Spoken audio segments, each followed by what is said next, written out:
നമ്മൾ ഉറങ്ങുകയും എഴുന്നേറ്റ ഉടനെ നമ്മൾ അള്ളാഹുവിനെ ഓർക്കുകയും ഉളു എടുത്ത് നമസ്കരിക്കുകയും ചെയ്യുന്നതിലൂടെ ഷെയ്ത്വാൻ്റെ 3 കെട്ടുകൾ ഒഴിവാകുന്നതാണല്ലോ. പിന്നെയും നമ്മൾ ഉറങ്ങിപ്പോവുകയും ചെയ്താൽ പിന്നീട് ഉണരുമ്പോൾ നമ്മൾ ഈ 3 കാര്യങ്ങൾ ചെയ്യേണ്ടതുണ്ടോ? അതോ ആദ്യ തവണ നമ്മൾ ഉണരുമ്പോൾ ചെയ്തതിലൂടെ ഷെയ്ത്താൻ്റെ 3 കെട്ടുകളിൽ നിന്നും ആ ദിവസം മുഴുവൻ നമ്മൾ രക്ഷപ്പെടുമോ? ഒരു തവണ ചെയ്താൽ അത് മതിയാകുമോ? അത് ഉണരുമ്പോൾ എല്ലാം ചെയ്യേണ്ടതുണ്ടോ എന്നാണ് ശ്രോതാവ് ചോദിച്ചിട്ടുള്ളത്. അത് ഹദീസിൽ വന്നിട്ടുള്ളത് രാത്രിയിൽ ഉറങ്ങുമ്പോഴാണ്. കാരണം ഹദീസിൻ്റെ പദങ്ങൾ നമുക്ക് അങ്ങനെ മനസ്സിലാണ്. രാത്രിയിൽ ഉറങ്ങുമ്പോൾ അവൻ്റെ 3 കെട്ടിടും പിശാച്ച് എന്നാണ്.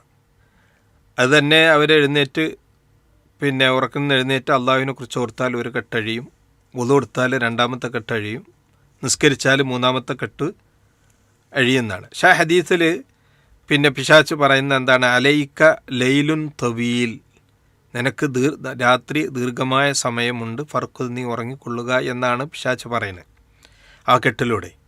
അപ്പോൾ അത് രാത്രിയിലുള്ള ഉറക്കത്തിനെ കുറിച്ചാണ് പറയുന്നത് എന്നാണ് മനസ്സിലാക്കാൻ കഴിയുന്നത്. പകലും അങ്ങനെ ഉറങ്ങിയാൽ ഇങ്ങനെ 3 കെട്ടിടും എന്ന് പറയുന്നതിന് വ്യക്തമായ തെളിവുകളൊന്നും എൻ്റെ അറിവിൽ കിട്ടിയിട്ടില്ല.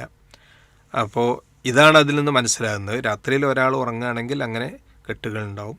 എന്നാൽ പൊതുവെ നമ്മൾ ഉറങ്ങുമ്പോൾ ഉള്ളൊരു മര്യാദയാണല്ലോ ഒന്നു കൊടുത്ത് നേരെ ഉറങ്ങുക എന്ന് പറയുന്നത്.